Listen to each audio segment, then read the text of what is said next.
The Invisible Japanese Gentleman. Graham Greene. There were 8 Japanese gentlemen having a fish dinner at Bentley's.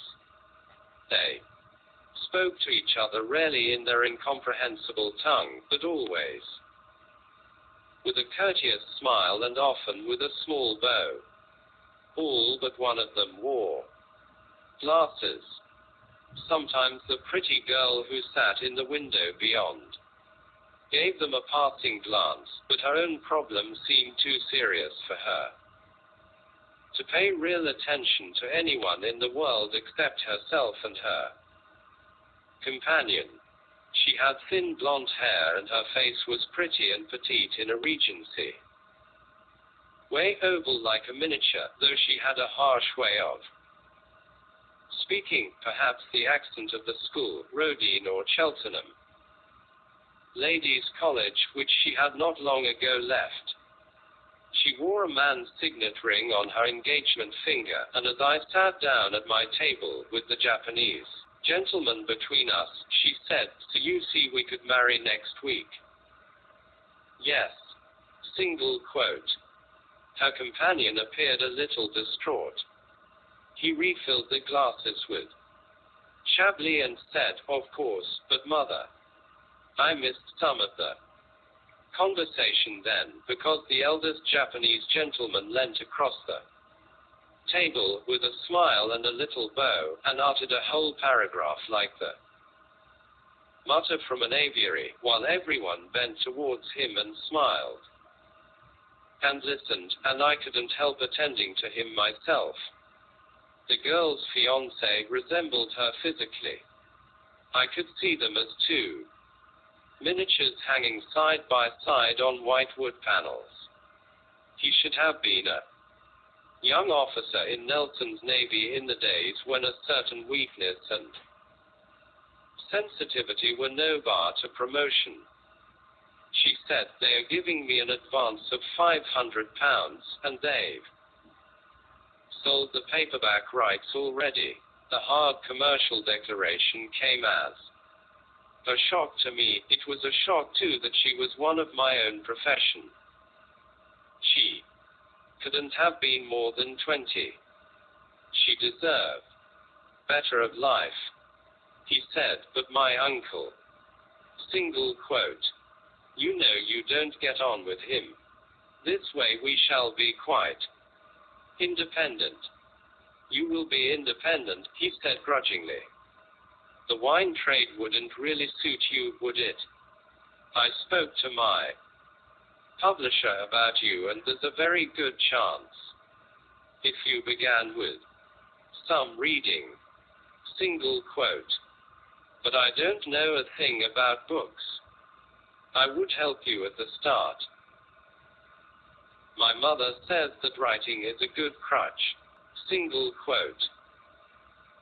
£500 and half the paperback rights is a pretty solid crutch, she said. "This Chablis is good, isn't it?" Single quote. "I dare say." I began to change my opinion of him. He had not the Nelson touch. Was doomed to defeat. She came alongside and raked him fore and aft. "Do you know what Mr. Dwight said?" Single quote. "Who's Dwight?" Single quote. "Darling, you don't listen, do you?" "My publisher. He said he hadn't read a first novel in the last 10 years which showed such powers of observation." "That's wonderful," he said sadly, "wonderful. Only he wants me to change the title." Yes. Single quote. "He doesn't like the ever-rolling stream. He wants to call it the Chelsea set." "What did you say?" Single quote. "I agreed. I do think that with a first novel one should try to keep one's publisher happy. Especially when, really, he's going to pay for our marriage, isn't he?" Single quote. "I see what you mean." Absent-mindedly he stirred his Chablis with a fork. Perhaps before the engagement he had always bought champagne. The Japanese gentlemen had finished their fish and with very little English but with elaborate courtesy they were ordering from the middle-aged waitress a fresh fruit salad. The girl looked at him, and then she looked at me, but I think she saw only the future. I wanted very much to warn her against any future based on a first novel called The Chelsea Set. I was on the side of his mother. It was a humiliating thought, but I was probably about her mother's age. I wanted to say to her, are you certain your publisher is telling you the truth? Publishers are human. They may sometimes exaggerate the virtues of the young and the pretty. Will the Chelsea Set be read in 5 years? For you, prepared for the years of effort, the long defeat of doing nothing well. 7.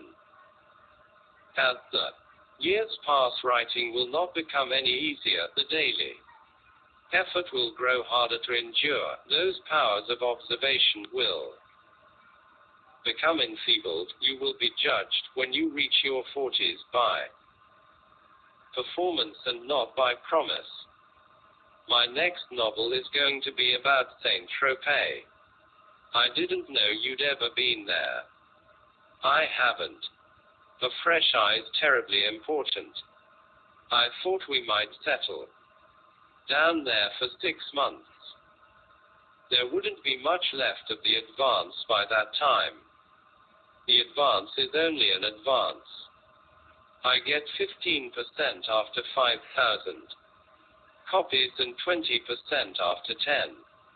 And of course another advance will be due, darling, when the next book's finished. A bigger one if the Chelsea Set sells well. Suppose it doesn't. Mr. Dwight says it will. He ought to know. My uncle would start me at 1200. But darling, how could you come then to Saint-Tropez? Single quote. Perhaps we'd better to marry when you come back. She said harshly, I mightn't come back if the Chelsea Set sells enough. Oh. She looked at me and the party of Japanese gentlemen. She finished her wine. She said, is this a quarrel? Single quote. No. I've got the title for the next book, The Azure Blue. I thought azure was blue. She looked at him with disappointment. You don't really want to be married to a novelist, do you? Single quote. You aren't one yet. I was born one, Mr. Dwight says. My powers of observation. Single quote. Yes. You told me that, but, dear, couldn't you observe a bit nearer home? Here in London. I've done that in the Chelsea Set. I don't want to repeat myself. The bill had been lying beside them for some time now. He took out his wallet to pay, but she snatched the paper out of his reach. She said, this is my celebration. What of? Single quote. The Chelsea Set, of course. Darling, you're awfully decorative, but sometimes, well, you simply don't connect. I'd rather, if you don't mind. Single quote.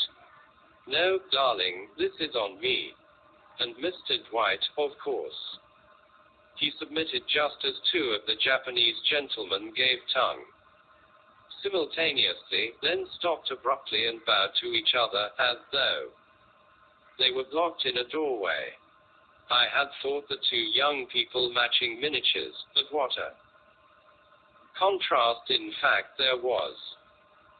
The same type of prettiness could contain weakness and strength. Her Regency counterpart, I suppose, would have born a dozen children without the aid of anesthetics, while he would have fallen an easy victim to the first dark eyes in Naples. Would there one day be a dozen books on her shelf? They have to be worn without an anesthetic too. I found myself hoping that the Chelsea set would prove to be a disaster and that eventually she would take up photographic modeling while he established himself solidly in the wine trade in St. James's. I didn't like to think of her as the Mrs. Humphrey Ward of her generation, not that I would live so long. Old age saves us from the realization of a great many fears. I wondered to which publishing firm Dwight belonged. I could imagine the blurb he would have already written about her abrasive powers of observation.